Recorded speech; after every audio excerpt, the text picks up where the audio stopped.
네, 여러분 안녕하세요. 통합사회 원격 수업 시간입니다. 자, 이번 수업 시간에는 교과서 대단원 7단원 문화와 다양성이라는 내용을 함께 모두 다 학습을 했으니까 이제는 대단원 8단원 세계화와 평화라는 내용을 함께 배워보도록 하겠습니다.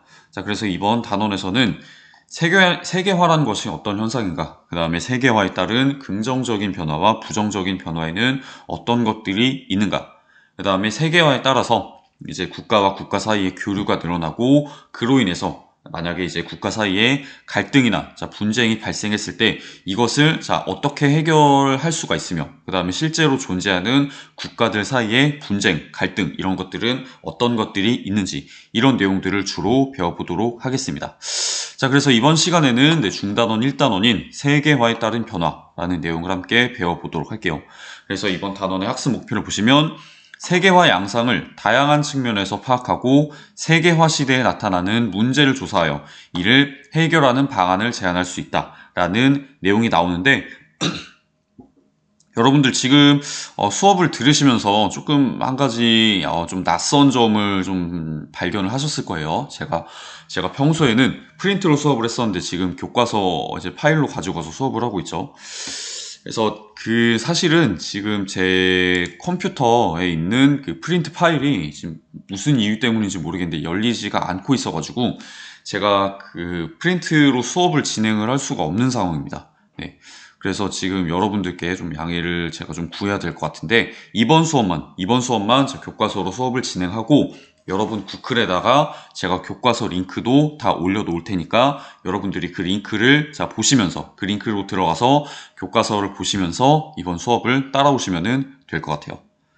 자, 그래서 어쨌든 이번 시간만 여러분 교과서로 수업을 하시면 되겠고, 이제 다음 시간부터는 제가 이 내용과 그 다음 내용, 이제 프린트로 된 거를 이제 여러분들과 같이 이제 함께 보면서 수업을 진행하도록 하겠습니다. 네. 그래서 어쨌든 조금 말이 길어졌는데, 그래서 이번 시간에는 세계화에 대해서 배워볼 것이다 라고 이해를 하시면 되겠습니다. 그래서 이 세계화 현상을 우리가 쉽게 이해하기 위해 지금 사례가 하나 제시가 되어 있죠. 이 축구 경기가 하나 제시되어 있는데, 이게 어떤 경기냐면은, 영국이라고 하는 나라의 축구 프로리그에 대한 축구 프로리그 경기입니다. 근데 우리가 일반적으로 그 영국의 이제 축구 리그라고 하면은 영국에서 열리는 그런 축구 리그이긴 하지만 전 세계적인 인기를 얻고 있다, 이렇게 우리가 생각을 해볼 수가 있습니다. 그렇기 때문에 이 축구 경기는 영국에서 열리는 경기지만 영국만의 것은 아니다. 영국 이외에도 굉장히 세계 여러 다른 나라가 함께 이제 상호작용을 해서 그 다음에 힘을 합쳐서 만들어가는 그런 경기이다 라고 보시면 되겠습니다. 왜냐면 이 경기는 영국에서 실시가 되는 거지만, 일단은 전 세계인들이 이 영국의 프로축구 경기를 생중계로 보고 있고, 그 다음에 영국의 이 프로축구 경기에 뛰는 선수들의 국적을 보시면은 굉장히 선수들의 국적이 다양합니다. 그래서 뭐 아프리카에서 태어난 선수들도 있고, 유럽에서 태어난 선수도 있고, 이제 우리나라의 손흥민 선수 같이 이제 아시아에서 그렇게 태어난 선수들도 있고, 그래서 굉장히 다양한 국적을 가진 선수들이 영국 프로축구 리그에 모여가지고 그렇게 뛰고 있다라고 여러분들이 이해를 하시면 될 것 같아요. 그러니까 영국의 축구 경기지만은 영국인들로만 구성된 게 아니라 세계 굉장히 다양한 사람들로 구성된 그런 경기이다, 이렇게 여러분들이 보시면 될 것 같아요. 그 다음에 보시면은 이 선수들의 유니폼에는 다국적 기업의 상징, 다국적 기업의 로고라는 것이 적혀 있다라는 내용이 나와 있는데, 네, 여러분 여기에는 뭐 이렇게 희미하게 좀 보이실 텐데 사실은 이 유니폼들에는 어떤 로고들이 박혀 있느냐, 세계적으로 굉장히 유명한 회사들, 그 다음에 세계 여러 나라의 그런 이제 지사라든가 자회사 아니면 생산 공장, 이런 것들을 가지고 있는 다국적 기업이 이런 이게 축구팀들을 후원하고 있기 때문에 이 다국적 기업의 상징이 이 축구 선수들의 그 유니폼에 이렇게 들어가 있다, 이렇게 여러분들이 이해를 하시면 될 것 같아요. 그리고 축구 선수들이 이제 입고 있는 유니폼이나 아니면은 축구화 같은 것들도 베트남 같은 그런 이제 노동력이 풍부하고 인건비가 저렴한 그런 국가들에서 생산된 것이다. 그래서 뭐 축구 선수들의 유니폼, 그 다음에 뭐 축구화, 그 다음에 축구공 이런 것들도 영국이라는 나라가 아니라 야, 영국 이외의 다른 나라들에서 생산된 것이다 라고 여러분들이 이해를 하시면 되겠습니다. 그래서 우리가 지금 영국의 그 프로축구 경기를 장면을 보고 있지만, 자, 영국에서 생산된 것이 아닌 그런 축구와, 그 다음에 영국의 기업이 아니라, 자, 세계 여러 나라들의 영향을 끼치는, 자, 다국적 기업의 로고가 적힌, 자, 유니폼. 그 다음에 영국 국적이 아니라 굉장히 다양한 그 여러 나라의 국적을 가진 그 이제 선수들. 자, 이런 그 구성 요소들을 우리가 확인해 볼 수가 있습니다. 그래서 이런 축구 경기 하나를 보더라도 굉장히 이제 여러 나라의 그런 이제 요소들이 이렇게 결합된 그런 모습을 우리가 확인할 수 있는데, 이런 이제 여러 가지 요소들로 인해서 우리가 확인할 수 있는 것은 뭐냐? 바로 이것들이, 자, 땡땡땡이라는 그런 이제 현상으로 나타난 그런 현상들이다라고 생각을 해볼 수가 있을 것 같아요. 자, 그러면 이 땡땡땡에 들어갈 말은 뭐냐면은, 자, 바로 세계화라는 현상이다. 이렇게 여러분들이 이해를 하시면 되겠습니다. 그래서 자, 이 빈칸에 들어갈 말은 세계화이다 라고 여러분들이 이해를 하시면 될 것 같아요. 그래서 세계화라는 현상으로 인해서 영국의 이제 프로축구 경기가 굉장히 여러 나라가 관여하는 그런 복합적인 성격을 가지게 되었다. 그런 국제적인 성격을 가지게 되었다. 이렇게 여러분들이 이해를 하시면 되겠습니다. 자, 그래서 이렇게 지금 오늘날의 세계는 어떤 한 나라만 이렇게 독립적으로 존재해 있는 것이 아니라 국가와 국가 사이에 교류가 굉장히 많이 증가하게 되었고, 그 다음에 국가와 국가 사이에 상호작용을 하는 것이 굉장히 증가하게 되면서 세계 여러 나라가 서로에게 영향을 끼치는 세계화라는 현상이 굉장히 두드러지게 나타나게 되었다. 이렇게 이해해 볼 수가 있는데, 그러면 세계화라는 것은 자, 어떤 것이며, 그 다음에 세계화는 어떤 양상으로, 어떤 모습으로 나타나고 있는지 우리가 함께 배워보도록 하겠습니다. 자, 일단 세계화의 다양한 양상이라고 해서 세계화와 지역화의 관계라는 내용 먼저 함께 살펴보도록 할게요. 일단 우리가 세계화라는 것의 개념을 먼저 살펴봐야 될 필요가 있는데, 이 세계화라는 것은 뭐냐면은, 자, 여기 보시면 나와 있죠. 세계화라는 것은, 자, 교통, 통신의 발달에 따라서 지역 간의 상호 의존성이 높아지고 전 세계가 단일한 생활권을 형성해가는 범세계적인 흐름과 추세이다. 여러분들이 이렇게 정리하시면 되겠습니다. 자, 그래서 교통과 통신이 발달해 가면서 국가와 국가 사이의 교류가 증가하게 되고, 자, 그로 인해서 지역 간의 또, 자, 국가 간의 상호 의존성이, 자, 높아지게 되었다. 자, 그래서 이제 어떤 한 국가가, 자, 다른 국가에게 그렇게 뭐 수입하는 상품이 많아지고, 자, 수출하는 상품이 많아지고, 국가와 국가 사이의 교류가 증가하게 되면서 이제는, 자, 어떤 한 국가가 독립적으로 존재하는 것이 불가능한, 자, 그런 상황이 바로 지역 간의 상호 의존성이 높아지는 상황이다 라고 여러분들이 이해를 하시면 될 것 같아요. 그래서 지금 여러분들이 뉴스나 신문에서 많이 보실 수 있는, 자, 요소수 대란 같은 것들이 있죠. 그래서 이런 요소수 대란 같은 사태들은, 자, 이제 지역 간의 상호 의존성이, 자, 높아진 결과 발생한 그런 현상이다 라고 여러분들이 좀 이렇게 추가적으로 이해를 하시면 되겠습니다. 자, 왜냐면은, 자, 우리나라는 경제적으로 굉장히 자원이 많은 나라가 아니에요.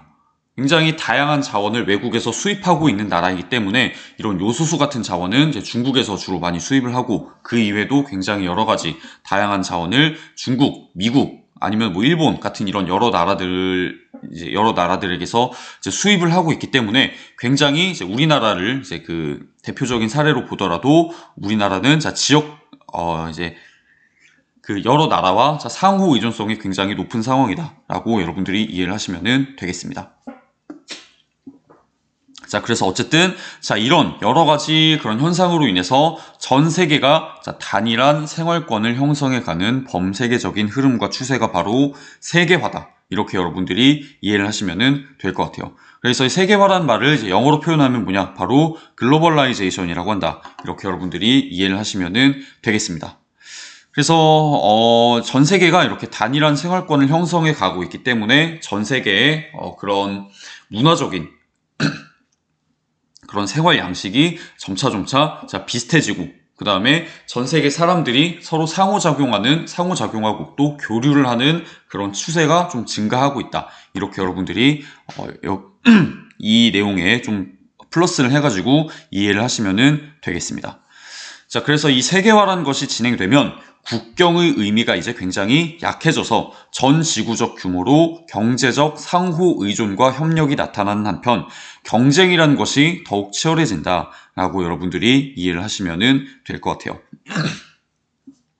자, 그래서 세계화가 진행되면서 국가와 국가 사이의 경제적인 교류가 제가 아까 전에도 말씀드렸던 것처럼 굉장히 여러 나라들 간의 수출과 이제 수입이 굉장히 늘어나게 되면서 경제적 상호 의존과 협력이 나타나기도 하고 그 다음에 세계 여러 나라들 사이의 경쟁이 엄청나게 치열해진다. 이렇게 여러분들이 이해를 하시면 될 것 같아요. 그래서 제가 이거를 경제 파트에서 한번 설명을 했는데 자, 국내 기업들 같은 경우에는 세계화라는 현상이 진행되면서 자, 어떤 그런 이제 현상을 마주하게 되느냐.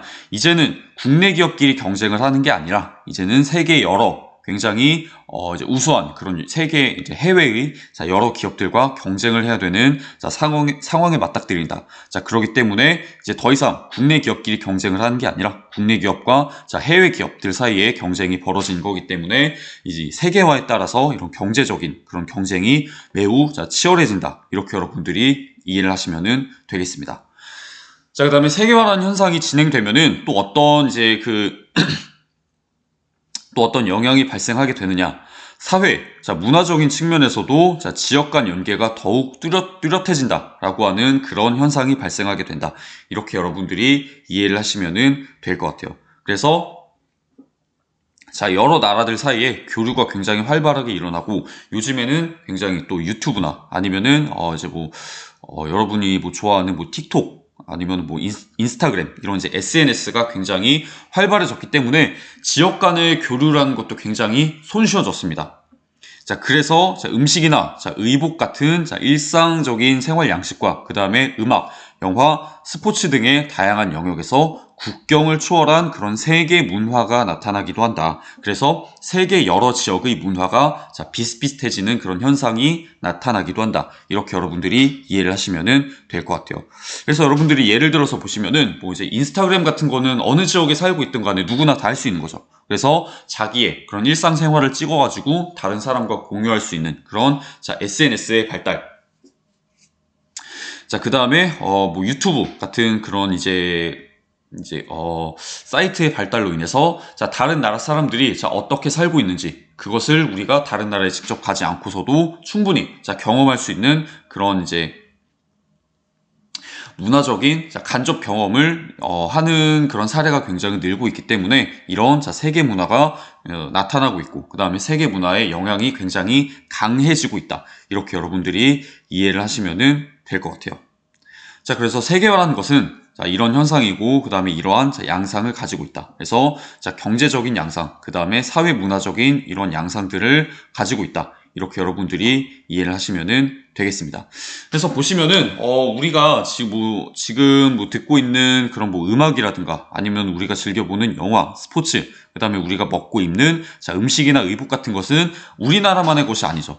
그래서 외국에서 만들어져가지고 자, 외국에서 발전을 해서 자, 우리나라에 들어온 그런 음식이나 의복, 그 다음에 음악, 영화, 스포츠 자, 이런 것들을 우리가 즐기고 있기 때문에 우리도 세계화의 영향을 굉장히 강하게 받고 있다. 이렇게 여러분들이 이해를 하시면 되겠습니다. 자, 그래서 세계화라는 것은 자, 이런 개념이고 이러한 양상으로 나타난다. 이렇게 여러분들이 정리를 하시면 될 것 같고 자, 그 다음에 보시면은 자, 지역화라는 그런 현상이 나와 있습니다.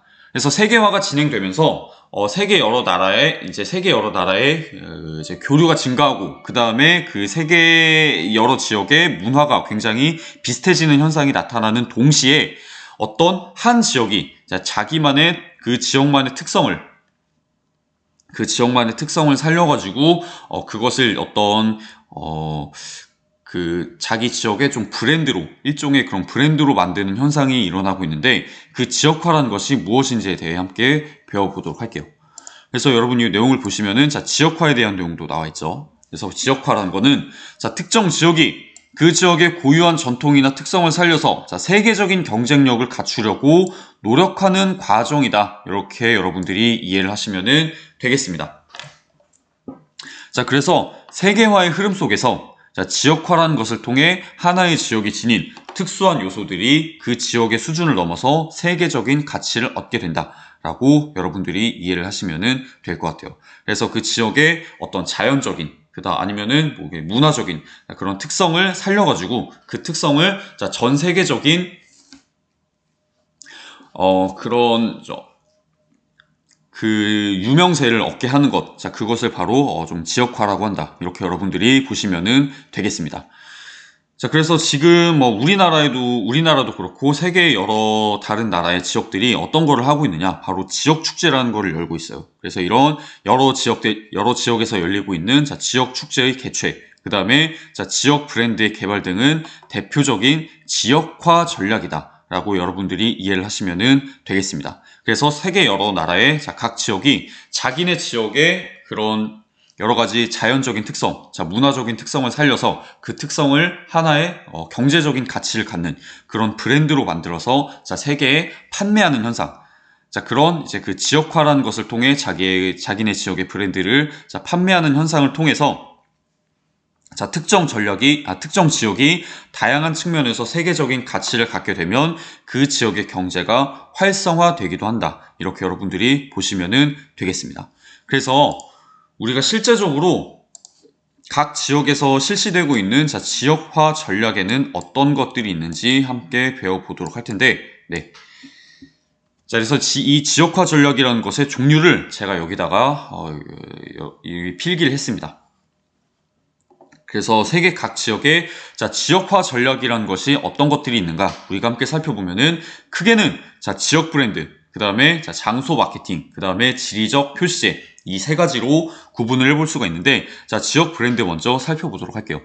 자, 지역 브랜드라고 하는 그런 지역화 전략은 뭐냐면은 어떤 지역에서 생산되는 상품과 서비스 또는 자, 지역 자체에 부여한 하나의 고유한 상표이다 라고 여러분들이 보시면 되겠습니다. 그러니까 어떤 그 지역에 마치 이제 명품처럼 그렇게 그 상표를 붙여가지고 자기네 지역이 다른 지역과 차별화되는 자, 그런 좋은 지역이다라고 하는 것을 다른 지역에 있는 사람들에게 자, 어필하는 것이 바로 지역 브랜드라는 전략이다. 이렇게 여러분들이 이해를 하시면 될 것 같아요. 그래서 사람들이 좋아하는 명품 브랜드를 보면은 그 브랜드만이 갖고 있는 그런 고유한 그런 가치들이 있고, 그 다음에 그 브랜드만이 갖고 있는 자, 고유한 특성들이 있잖아요.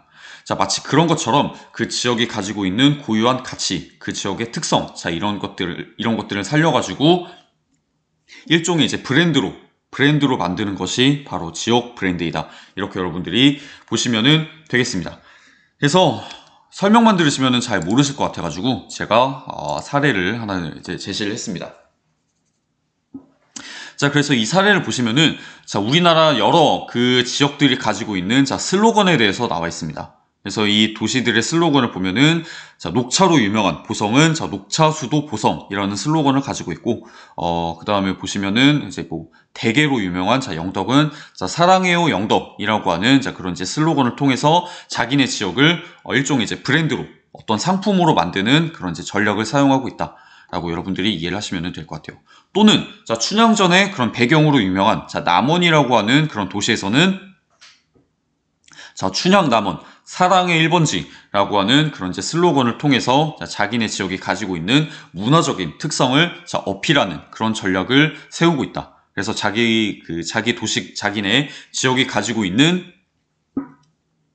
그런 문화적인 특성을 이용해서 이 자기네 도시를 하나의 자, 브랜드처럼 만들고 있다.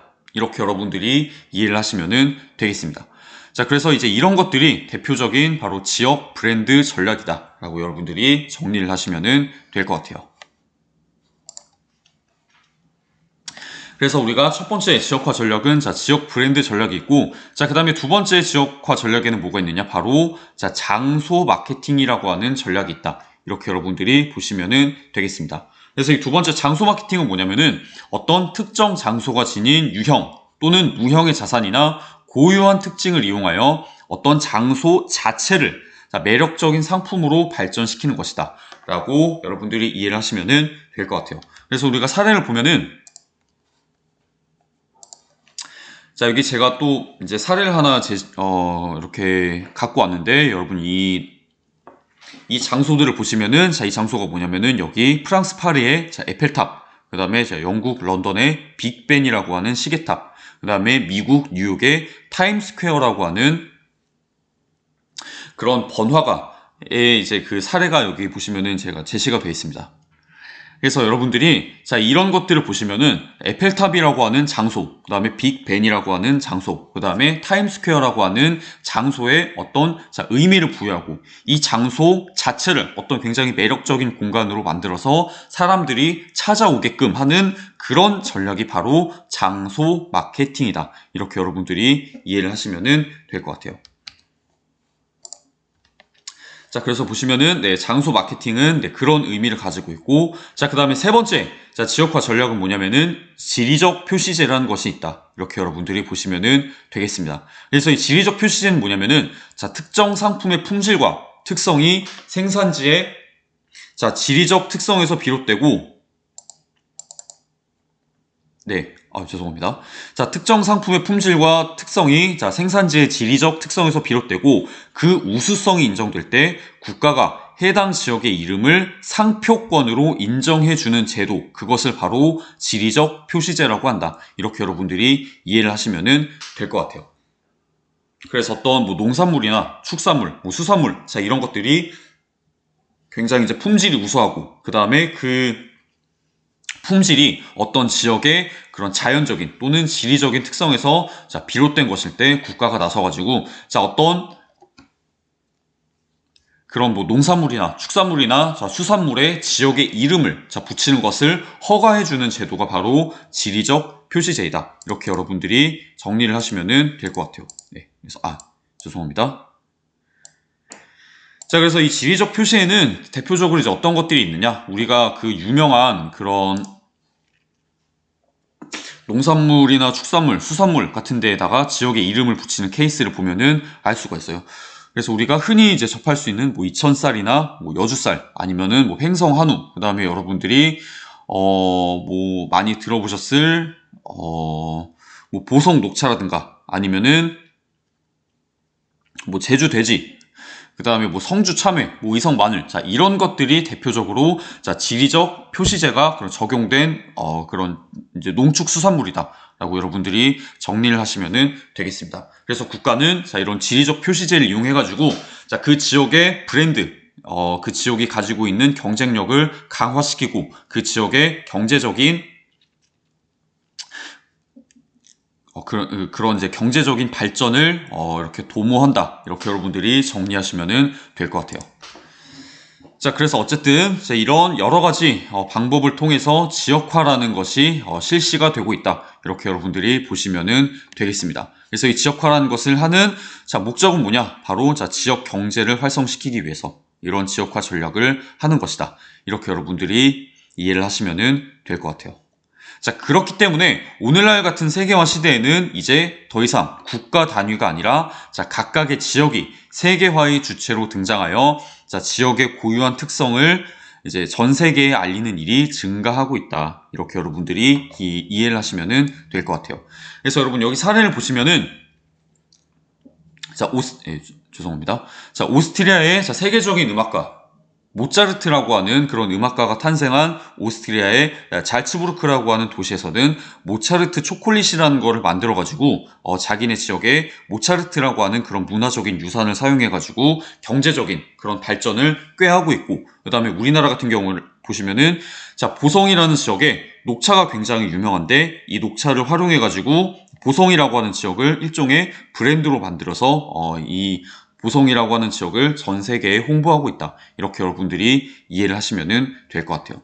그래서 뭐 세계화가 굉장히 급격하게 진행이 되고 있지만 각 지역이 그 지역만의 자, 특성을 유지하면서 또 그 지역만의 경쟁력을 유지하면서 지역이 살아남기 위해서 굉장히 많은 그런 노력을 하고 있다. 그래서 그런 여러 가지 노력들이 바로 지역화라는 현상, 그리고 지역화 전략이라고 하는 이제 구체적인 사례들로 나타나고 있다. 이렇게 여러분들이 이해를 하시면은 되겠습니다. 자, 그래서 우리가 사례 탐구하기를 보면은 자, 세계화와 지역화의 사례는 어떤 것들이 있을까라고 하는 내용이 제시가 되어 있는데, 일단은 자, 세계화의 사례입니다. 세계화의 사례는 여기 자료 1번에 자, 가에 제시가 되어 있는데, 이 가의 내용을 보시면은 자, 슈퍼마켓에 진열된 상품을 장바구니에 담는 것은 엄청난 이동거리를 함께 담는 셈이다 라는 내용이 나와 있습니다.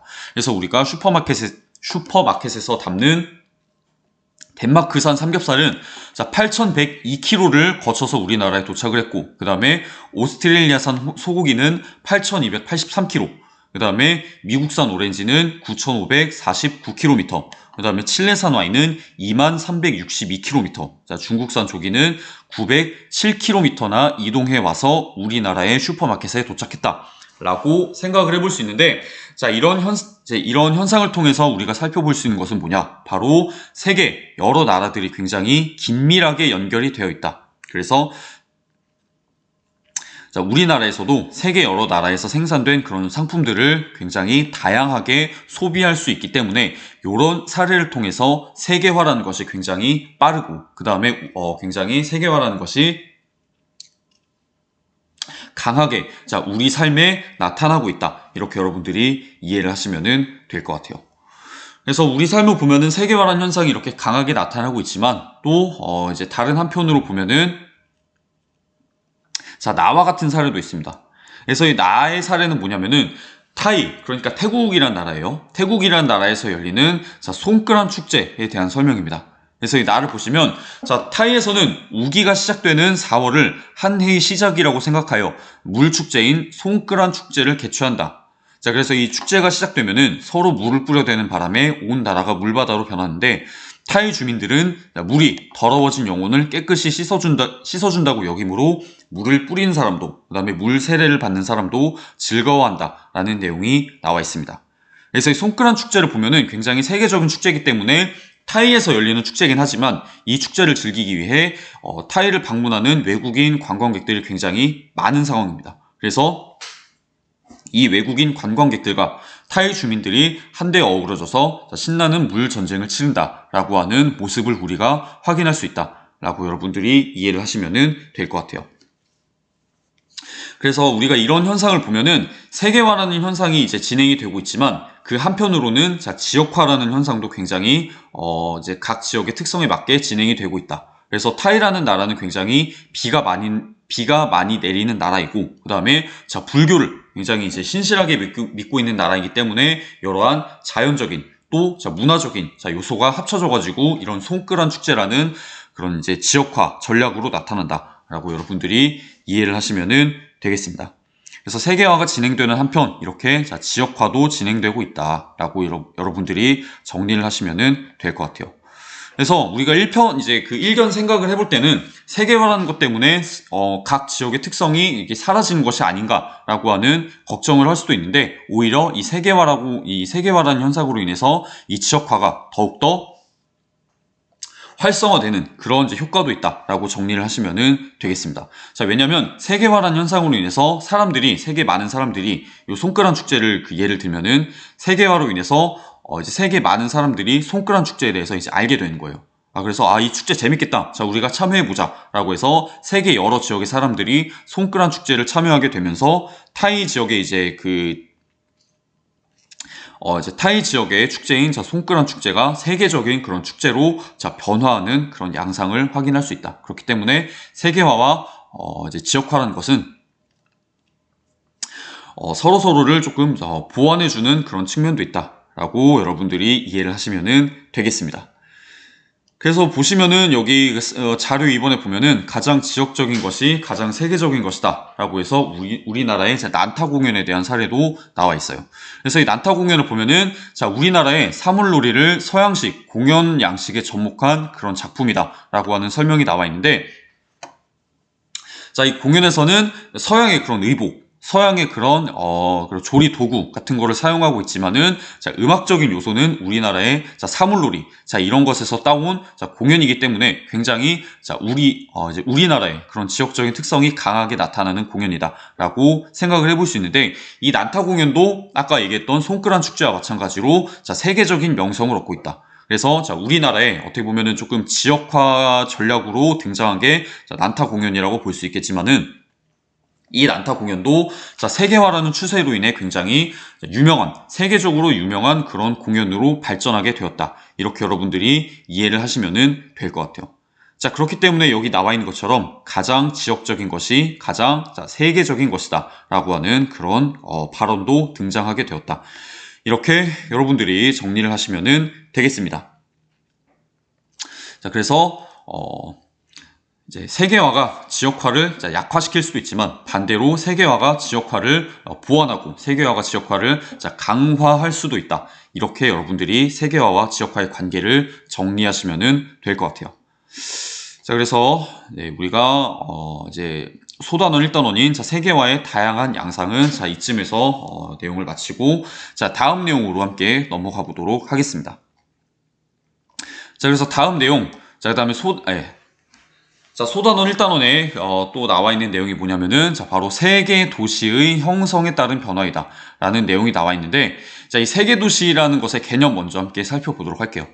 자, 일단 우리가 세계 도시라는 거는 뭐냐? 바로 자본과 정보와 상품의 유통 중심지이다. 자, 그래서 다른 지역과의 상호작용이 매우 활발할 뿐 아니라 경제력이 커서 세계의 많은 자본이 집중되고 축적되는 도시이다. 라고 여러분들이 이해를 하시면 되겠습니다. 그래서 대표적인 세계 도시는 어떤 곳들이 있느냐? 이제 미국의 뉴욕, 그 다음에 영국의 런던, 프랑스의 파리, 일본의 도쿄, 우리나라의 서울, 그 다음에 중국의 상하이, 자, 이런 도시들이 있다라고 여러분들이 이해를 하시면 될 것 같아요. 자, 그래서 이 세계 도시는 세계화라는 현상이 맞물려 가지고 형성이 됐는데 이 세계 도시에는 어떤 일들이 일어나고 있느냐? 일단 공간적으로는 국제기구의 여러 가지 본부, 그 다음에 다양한 국제회의 및 행사 등이 이런 세계 도시에 집중이 되고 있으며 그 다음에 국제적인 교통과 그 다음에 통신망의 중심지로서 세계 도시의 역할이 증대되고 있다라고 여러분들이 이해를 하시면 되겠습니다. 그래서 여러분들이 아시는 국제기구의 대표적인 케이스인 유엔이라든가 아니면은 유엔 산하의 여러 가지 그 기구들의 본부들이 이런 세계 도시에 집중이 되어 있다라고 여러분들이 이해를 하시면 될 것 같아요. 그리고 굉장히 세계 여러 나라의 그 국가 지도자들이 만나는 여러 국제 회의라든가 여러 가지 국제 행사들은 이런 세계 도시에 집중적으로 이렇게 모여서 그렇게 개최가 되고 있는데 일반적으로 이 세계 도시는 교통이 굉장히 편한 그런 교통의 요지라는 성격을 가지고 있기 때문에 이런 국제 행사라든가 국제 회의 같은 것들이 이런 세계 도시로 집중이 되고 있다라고 여러분들이 이해를 하시면 될 것 같아요. 그래서 그 내용과 맞물려 가지고 국제적인 교통, 통신망의 중심지이기 때문에 교통의 요지라는 성격도 가지고 있고 그 다음에 통신의 요지라는 성격도 동시에 가지고 있다라고 여러분들이 정리를 하시면 되겠습니다. 자, 그리고 또 경제적인 측면에서 보면은 세계 도시에는 다국적 기업의 본사, 그 다음에 국제 금융 업무 기능, 그 다음에 생산자 서비스 기능 등이 집중되면서 자본과 고급 노동력의 집중도가 더욱 높아지고 있다라고 여러분들이 이해를 하시면 되겠습니다. 그래서 세계 도시에 보면은 굉장히 유명한 여러 다국적 기업들의 본사도 또 들어와 있고 그 다음에 이제 국가와 국가 사이에 금융 업무를 그렇게 담당하는 금융기관도 굉장히 이런 세계 도시에 굉장히 많이 들어와 있다. 이렇게 보시면 되겠습니다. 그 다음에 또 여기 보시면은 여러분 생산자 서비스라는 것이 이 세계 도시에 집중이 되고 있다라는 내용이 나와 있는데 이 생산자 서비스라는 건 뭐냐? 여기 보시면 설명이 나와 있어요. 이 설명을 잘 알아두시면 되겠습니다. 그래서 생산자 서비스라는 건 뭐냐? 다른 재화나 서비스의 생산 및 유통 과정에 투입되는 서비스로 주로 금융, 보험, 회계, 연구, 개발 등의 서비스를 말한다라는 내용이 나와 있는데 쉽게 얘기해서 이거는 어떤 서비스냐? 바로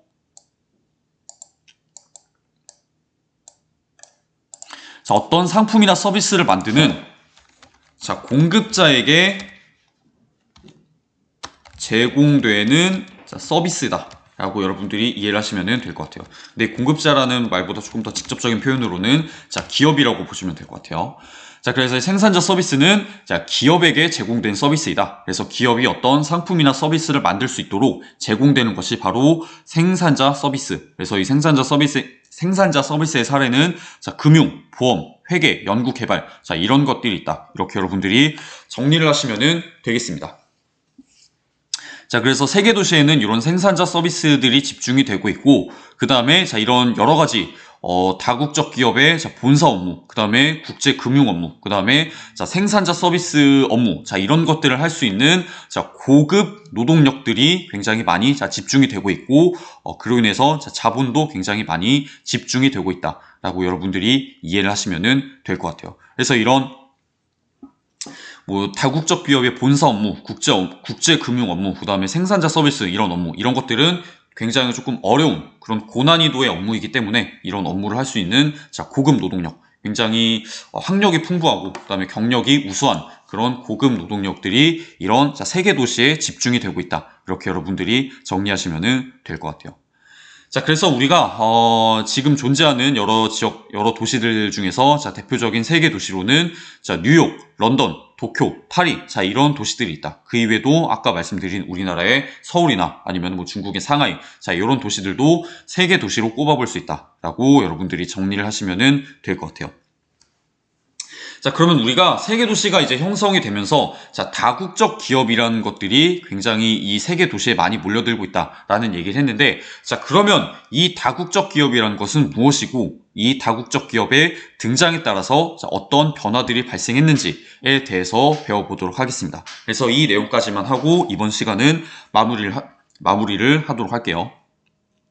그래서 내용을 보시면은 자, 세계화라는 것이 진행이 되면서 세계 각 지역의 자회사, 지점, 생산 공장 등을 운영하고 세계적으로 제품을 생산하고 판매하는 자, 다국적 기업이 등장하였다라고 여러분들이 보시면 내용이 나와 있습니다.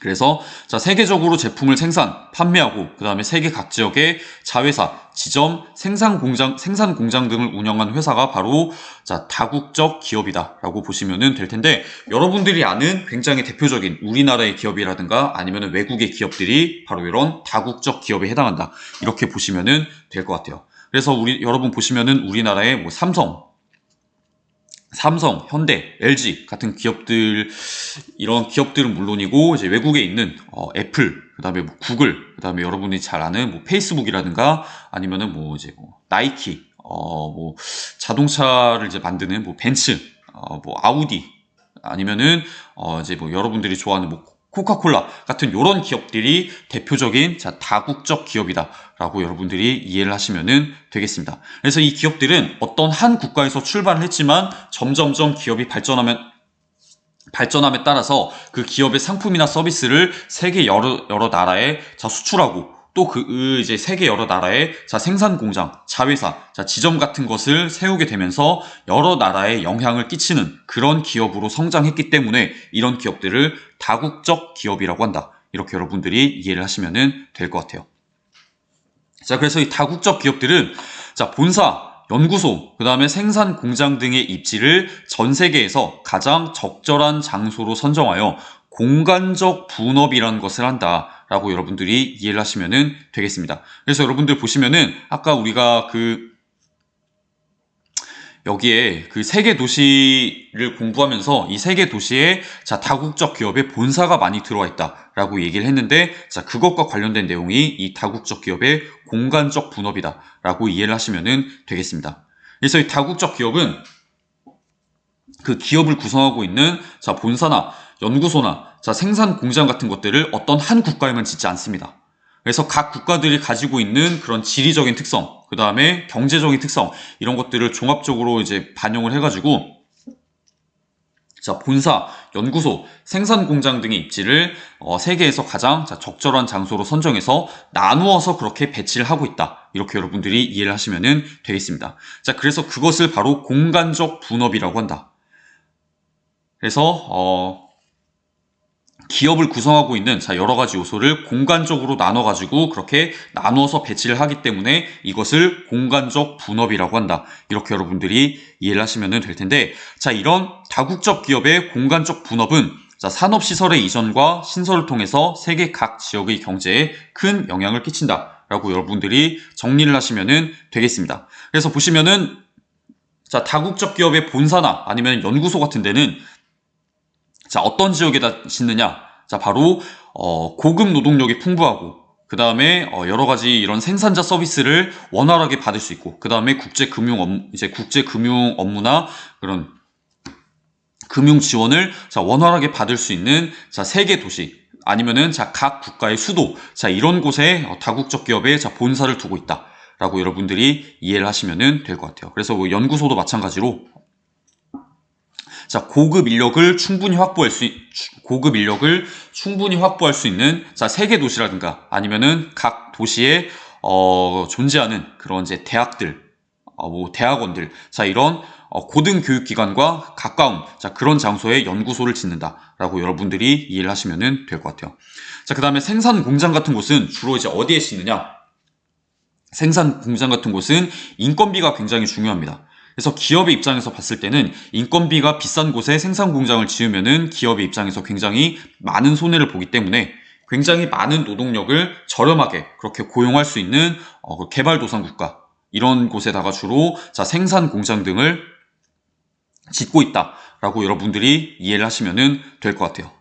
그래서 이렇게 다국적 기업들의 산업시설이 들어선 지역은 일자리가 자연스럽게 여러분 늘어날 수밖에 없겠죠.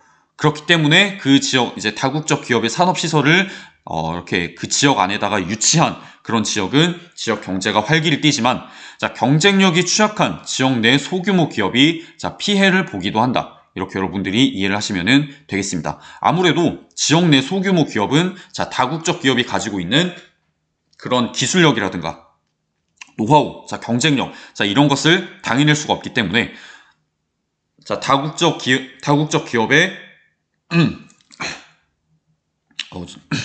죄송합니다. 다국적 기업의 그 지역 유치에 따라서 그 지역 내 소규모 기업이 피해를 보기도 하고, 그 다음에 또 다국적 기업의 산업시설이 빠져나간 지역은 실업자가 증가해서 지역 경제가 침체할 수도 있다라고 하는 그런 이제 부정적인 현상도 나타날 수 있다. 이렇게 여러분들이 이해를 하시면 되겠습니다. 그래서 우리가 가끔 뉴스나 신문을 보면은 어떤 다국적 기업의 생산 공장, 이것을 다른 곳으로 이전할 경우에는 원래 그 생산 공장에 있던 이제 근로자들이 전부 다 일자리를 잃어버리기 때문에 생산 공장을 이전시키지 말라고 파업을 하거나 그 지역 주민들과 이제 그 연계를 해가지고 시위를 하는 그런 모습을 확인할 수 있는데, 이런 것들이 바로 이런 다국적 기업의 시설이 빠져나가서 실업자가 증가하는 그런 부작용을 우려해서 일어나는 현상이다라고 보시면 되겠습니다.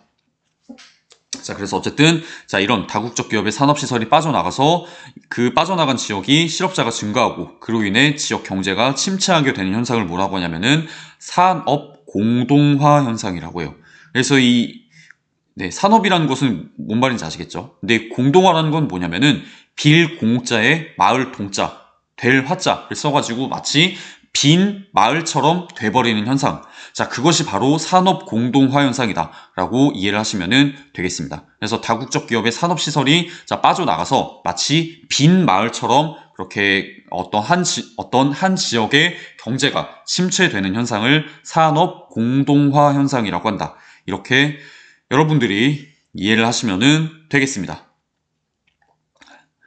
그래서 다국적 기업이라는 것이 등장하게 되면서 세계 여러 지역에는 이러한 변화들이 생기게 되었다라고 여러분들이 알아놓으시면 될 것 같아요. 네. 그래서 이 내용까지 해가지고 오늘 수업은 여기서 마무리를 하고, 다음 시간에는 우리가 다국적 기업에 대해서 조금 더 나가보고, 그 다음에 세계화 시대에 나타나는 문제점과 해결 방안에는 어떤 것들이 있는지 함께 배워보도록 하겠습니다. 네, 그래서 여러분 좀 익숙치 않은 교과서로 수업을 하느라 모두 고생하셨고, 제가 이 교과서 링크는 구글에다가 게시를 해 놓겠습니다. 그래서 여러분들이 잘 보시면서 수업을 따라오시면 좋을 것 같아요. 네, 자, 그러면은 이번 수업은 여기서 마치고 다음 수업 시간에 우리가 또 함께 만나도록 하겠습니다. 수업 듣느라 고생하셨습니다. 감사합니다.